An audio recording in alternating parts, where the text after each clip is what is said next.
Politics is something where you can tell when somebody's in it for themselves or if they're in it for the community.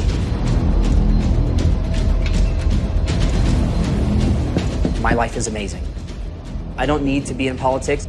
I don't need a career change, but somebody's got to do it.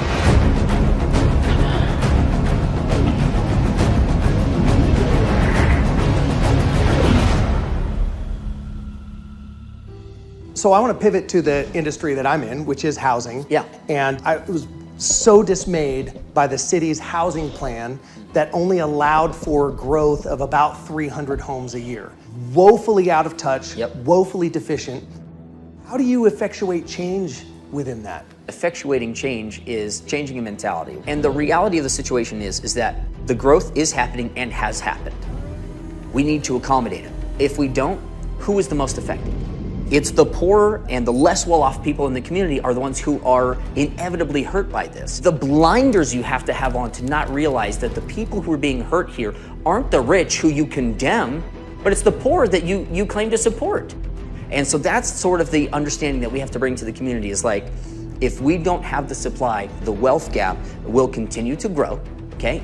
And the people who are poorer are gonna become more and more dependent on government services, more and more dependent on other people, as opposed to getting out of the way and allowing the developers and the builders to actually build and create a pathway to success for the most needy in the community. You could make one change or you could positively impact one thing. Yeah. What would you like to accomplish as a city council person? One thing that I would like to do more than all the others, safety. More than anything, people want to feel safe in their community. Right now we have people on the city council, I believe, are actively working to defund Spokane City Police, and I think that makes people really nervous. Spokane itself is over 100 officers short from where it should be fully staffed. A lot of the more minor crimes go unchecked. That's why property crime is so high, because they're worried about much more serious crimes. As a matter of fact, I mean, now they just tell you to call crime check. I mean, don't even call 911, you know, if certain things have happened, you just call crime check. We'll get around to it. This community deserves is a safe place to raise a family. And that would be one of my big focuses, is making sure that our police department is fully staffed. We need mental health counselors. We need people who can respond to people in crisis, and that's a really big deal. But we also need people who can respond to domestic violence and can respond to violent crimes, burglaries, you know, murders. I mean, we need people who can respond to those. For me, that's the biggest thing I want to make sure, is that my community is safe, that I'm not worried about my son walking down the road. You are the founder of Bingle Enterprises, which incorporates a lot of different things that you're into. Tell us a little bit about that. I started in business about 11 years ago when we started our trivia company. So Bingle Enterprises is our corporation. I'm born and raised in Spokane. I love this city. I always heard growing up, there's nothing to do in this town.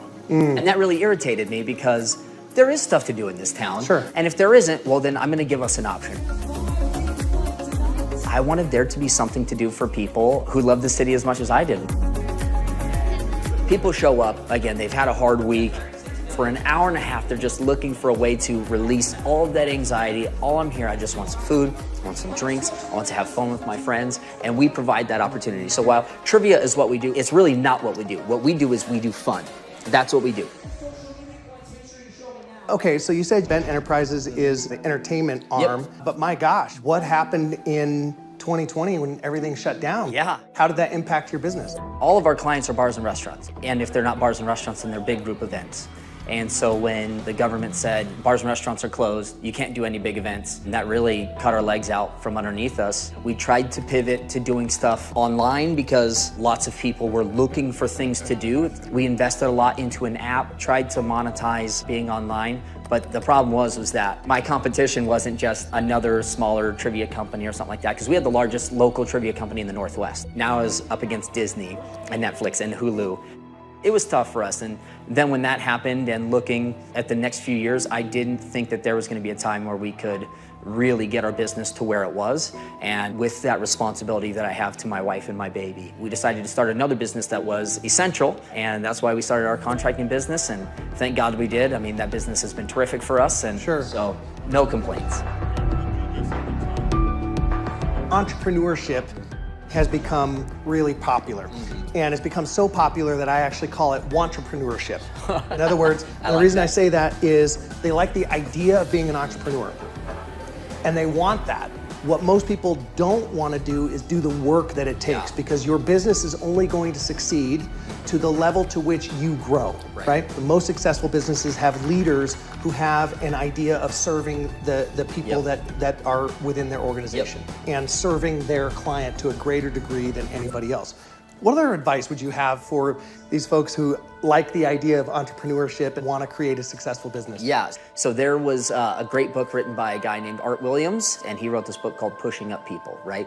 And the idea is, if your employees know that you're trying to make their family life better, you're trying to make their, pocketbooks better, you want them to be as successful in every aspect of their life, you're gonna have the most loyal, committed, employees that you can ever have. But if you want a healthy, vibrant work environment where people are committed and loyal and are able to grab the vision and run with it, you have to be willing to serve them, and you can't just talk about it, you gotta be about it, right? So a rising tide lifts all boats. You have to be the one leading the way. So Jonathan, listen, you've got a lot of stuff going on with the campaigning and your business, and you've got a 15-month-old son. Thank you so much for spending the time and giving us a chance to highlight some of the things that you're wanting to accomplish. I really appreciate you taking the time. I appreciate you giving me the opportunity. Thank you.